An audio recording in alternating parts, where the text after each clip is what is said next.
अस्सलाम वालेकुम नाज़रीन, आप देख रहे हैं जरिया वान यूट्यूब चैनल जिसमें मैं हूं आपका होस्ट जवाद अहमद। उम्मीद करता हूं आप सब खैरियत से होंगे। नाज़रीन कराम, आज मैं हाज़िर हूं एक नए ब्लॉग के साथ जिसमें आपसे आज बात होगी करंट अफेयर पर। तो आपको मालूम है कि आजकल वतन अजीज़ में इलेक्शन का सेनेट इलेक्शन का दौर है। हर तरफ सेनेट इलेक्शन की गहमा गहमी छाई हुई है।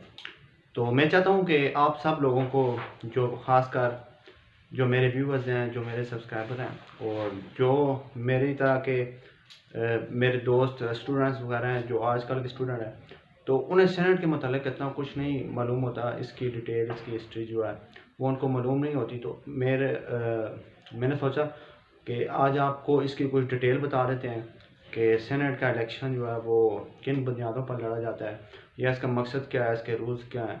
तो इन सब बातों पे, इन सब चीज़ों पे आज बात होगी। सेनेट में कितनी सीटें हैं और किस सूबे को कितनी नुमाइंदगी हासिल है, किस किस कम्युनिटी को कितनी नुमाइंदगी हासिल है। तो इन सब चीज़ों पे आज ब्रीफली बात होगी, तफसील से बात होगी। तो चलें स्टार्ट करते हैं अपनी वीडियो को। तो आगे बढ़ाते हैं अपनी वीडियो को।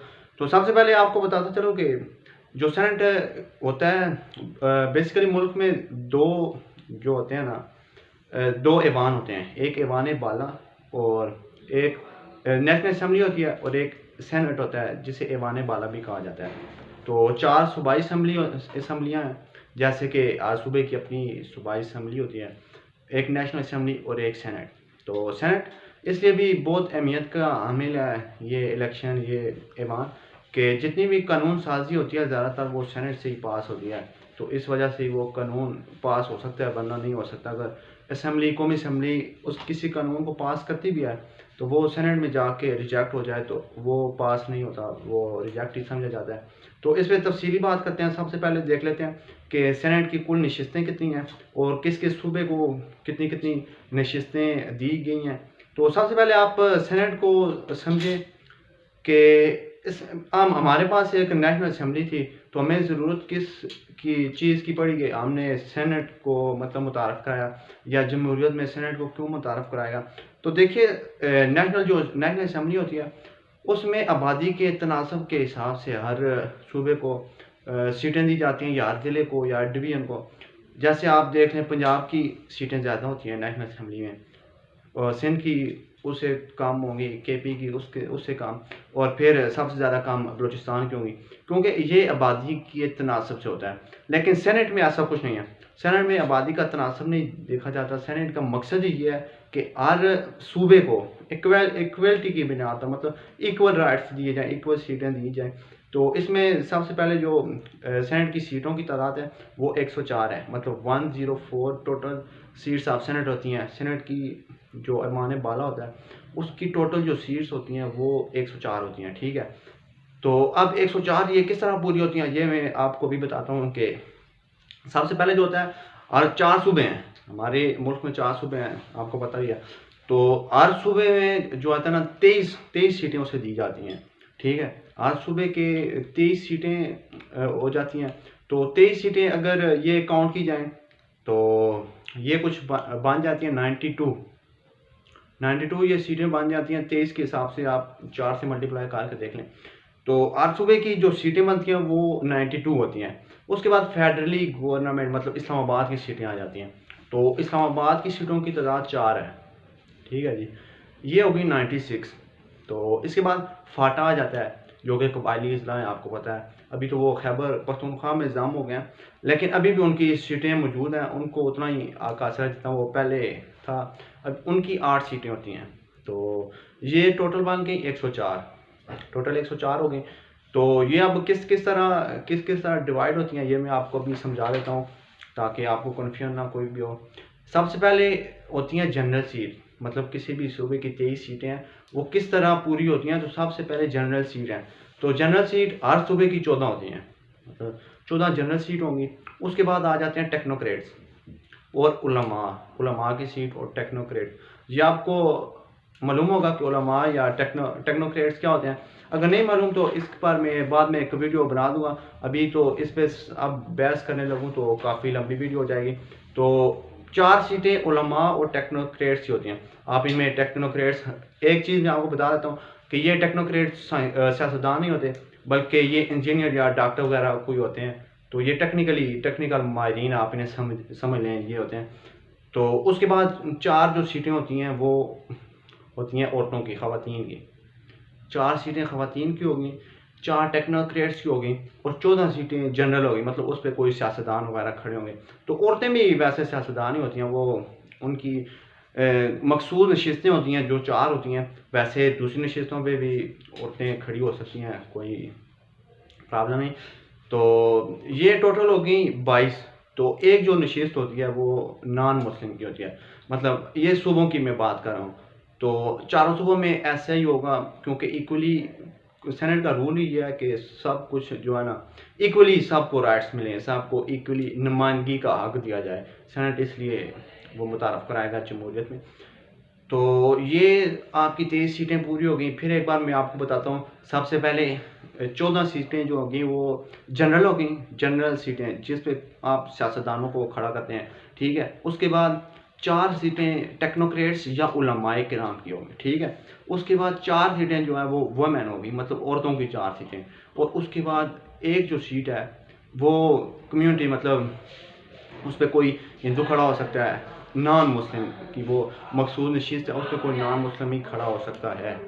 तो इसके बाद इस्लामाबाद की बात करते हैं कि इस्लामाबाद की 4 सीटें हैं वो किस तरह डिवाइड की गई हैं। तो इस्लामाबाद की जो 4 सीटें हैं उनमें से 2 जो हैं जनरल हैं, 2 जनरल सीट्स हैं। तो एक जो सीट है वो टेक्नोक्रेट्स या उलमा की, ठीक है।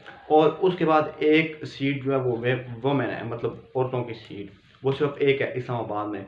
तो ये 4 सीट हो गई। उसके बाद 8 सीटें कबायली अजला की, तो वो फाटा की। तो वो किस तरह हैं, वो सिर्फ जनरली 8 सीटें हैं, जनरली वो आप जिस चाहें वो दे सकते हैं, मतलब उसमें उनमें सिर्फ सियासतदान ही यकीनी तौर पे खड़े होंगे। तो वो 8 सीटें कबायली अजला की होगी।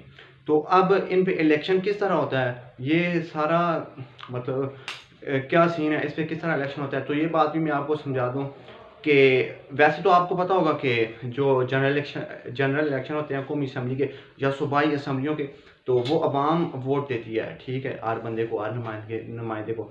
लेकिन इसमें होता क्या है कि जिन नुमाइंदों को हम सेलेक्ट करते हैं, मतलब हम MPA सेलेक्ट करते हैं या MNA सेलेक्ट करते हैं, ठीक है। MPA हम सेलेक्ट करते हैं, वो जाते हैं जी प्रोविंशनल असम्बली में, मतलब जो सूबे की असम्बली होती है अपनी, उसमें जाते हैं सारे हमारे MPA। तो ये MPA जो 23 अरकाने सेनेट होते हैं जो हर सूबे की नुमाइंदगी करते हैं, ये उन 23 नुमाइंदों को सिलेक्ट करती है हर असम्बली, वो उन 23 नुमाइंदों को सिलेक्ट करती है। और जो 4 इस्लामाबाद से, मतलब फेडरल गवर्नमेंट के होते हैं, मतलब इस्लामाबाद से, तो उनको नेशनल असम्बली इलेक्ट करती है। मतलब अब यूँ समझ लें आप कि अगर किसी भी पार्टी की एक सूबे में अक्सरियत ज़्यादा है, तो उस सूबे में उस सूबे से उस पार्टी के जो सेनेटर हैं वो भी ज़्यादा मुंतखब होंगे।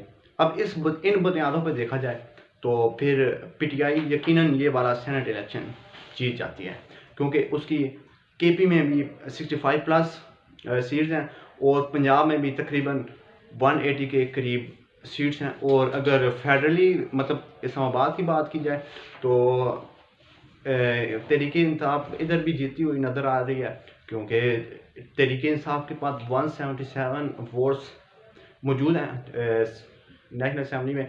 और जो अपोजिशन कॉम्बिनेशन है, मतलब जिसे आप कह लें कि PDM कह लें, पाकिस्तान डेमोक्रेटिक मूवमेंट या जो भी कह लें, उनका जो कॉम्बिनेशन है उनके पास जो है वो 164 उनकी तादाद है। तो 13 नशिस्तों की बरतरी हासिल है तहरीक इंसाफ और इत्तेहादी जमातों को। तो इस तरह अगर आप ये भी मैं आपको बता दूं कि कोई मतलब प्लस माइनस ना हुआ तो यूसुफ रज़ा गिलानी ईज़िली आ जाएंगे। तो इसके अलावा मैंने आपको बता दिया किस तरह इलेक्शन होते हैं। सेनेट इलेक्शन इस्लामाबाद के लिए वो नेशनल असम्बली में होते हैं जो 4 सीटें हैं, और बाकी जो 23 सीटें हर सूबे की हैं उनके लिए प्रोविजनल असम्बली, मतलब कि सूबाई असम्बली में इलेक्शन होते हैं।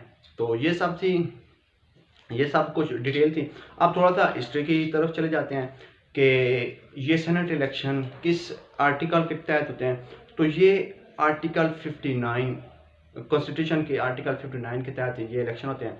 तो ये इलेक्शन कमीशन के अंडर होते हैं, ठीक है जी। और उसके बाद ये फर्स्ट टाइम 1973 में पाकिस्तान में हुए थे।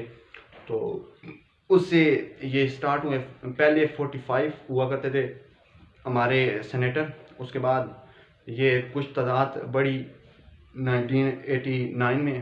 तो अभी जो मौजूदा तादाद है बढ़ के वो 104 हो गई है।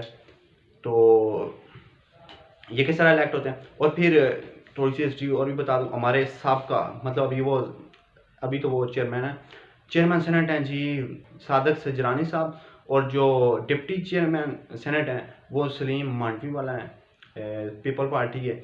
और सादक सजरानी साहब मतलब आज़ाद हैं, वो किसी पार्टी से उनका तल्लुक़ नहीं है, उनको साहब ने मिल के इलेक्ट करवाया था। तो ये कुछ हिस्ट्री थी सेनेट की पाकिस्तान में। तो अभी देखते हैं कौन सेनेटर मुंतखब होता है। तो सेनेट में बेसिकली एक हाउस एक चेयरमैन होता है और एक डिप्टी चेयरमैन होता है। तो एक अपोजिशन लीडर होता है, opposition leader of the house होता है, ठीक है। वो जो भी इस दफ़ा जो थे अपोजिशन लीडर ऑफ द आप राजा जफरुल हक थे नून लीग के, ठीक है। तो ये कुछ हिस्ट्री थी, कुछ बातें थी सेनेट इलेक्शन के हवाले से। तो यकीनन आपके लिए ये वीडियो काफ़ी इंफॉर्मेटिव साबित हुई होगी, क्योंकि मुझे मालूम है कि जो मेरे लेवल के जो स्टूडेंट हैं उनमें से बहुत से स्टूडेंट्स को ये बातें नहीं मालूम होती, बहुत से लोगों को ये बातें नहीं मालूम होती कि हम तो रोज़ देख रहे हैं कि टीवी पर ख़बरें चल रही हैं कि सेनेट का इलेक्शन आ रहा है, फलां पार्टी ने इतने उम्मीदवार खड़े कर दिए, फलां ने इतने। तो ये बेसिकली कितने आर पार्टी खड़े कर सकती है अपने उम्मीदवार। तो एक और बात आपके जहन में एक सवाल उठा होगा कि इसमें क्या हर बंदा इस सेनेट इलेक्शन में हिस्सा ले सकता है। तो ऐसा बिल्कुल नहीं है कि हर बंदा इसमें हिस्सा नहीं ले सकता। वही बंदा हिस्सा ले सकता है जिसको कोई पार्टी अपना टिकट इशू करती है। जैसे तहरीक इंसाफ एक पार्टी है, मुस्लिम लीग एक पार्टी है और पीपल पार्टी एक पार्टी है, ठीक है। ये तीनों जमातें या इससे और दूसरी आप जमातें मुस्लिम लीग फंक्शनल, मुस्लिम लीग कायद-ए-आज़म, मुस्लिम लीग काफ, ये जो जितनी भी पार्टियां हैं या JUI है, दावत इस्लामी है, जितनी भी पार्टियां, इनमें से आपके पास किसी की ना किसी एक का टिकट होना चाहिए। तो फिर ही आप सेनेट इलेक्शन लड़ सकते हैं, क्योंकि आपको या तो MNAs की सपोर्ट चाहिए अगर आप इस्लामाबाद से सेनेट इलेक्शन लड़ रहे हैं। तो अगर आप सूबाई सतह पे सेनेट इलेक्शन लड़ते हैं तो फिर आपको MPs की सपोर्ट चाहिए होती है। तो आपकी पार्टी नहीं होगी, आपके MPs ही नहीं होंगे, तो फिर तो आप ये इलेक्शन नहीं जीत सकते। तो इसके लिए ज़ाहिर तौर पर आपको किसी भी पार्टी का टिकट लेना पड़ेगा। तो ये थी कुछ सेनेट के बारे में आम मालूमात, कुछ हिस्ट्री। तो उम्मीद करता हूँ आपके लिए ये वीडियो काफ़ी इन्फॉर्मेटिव साबित हुई होगी। अगर वीडियो अच्छी लगी हो तो वीडियो को लाइक कर दें, चैनल पे नहीं है तो चैनल को सब्सक्राइब कर दें और बेल आइकन का बटन ज़रूर प्रेस करें ताकि आप हमारी आने वाली वीडियो का नोटिफिकेशन हासिल कर सकें। तो और इन्फॉर्मेशन और ऐसी इन्फॉर्मेटिव वीडियो के लिए हमारे चैनल के साथ जुड़े रहें। तो इन्हीं कलमात के साथ इख्तिताम करना चाहूँगा कि आप जहाँ भी रहें खुश रहें, आबाद रहें। पाकिस्तान जिंदाबाद, पाक फौज पाइंदाबाद। अगली वीडियो तक के लिए जवाद अहमद को दीजिए इजाज़त। अल्लाह हाफिज़।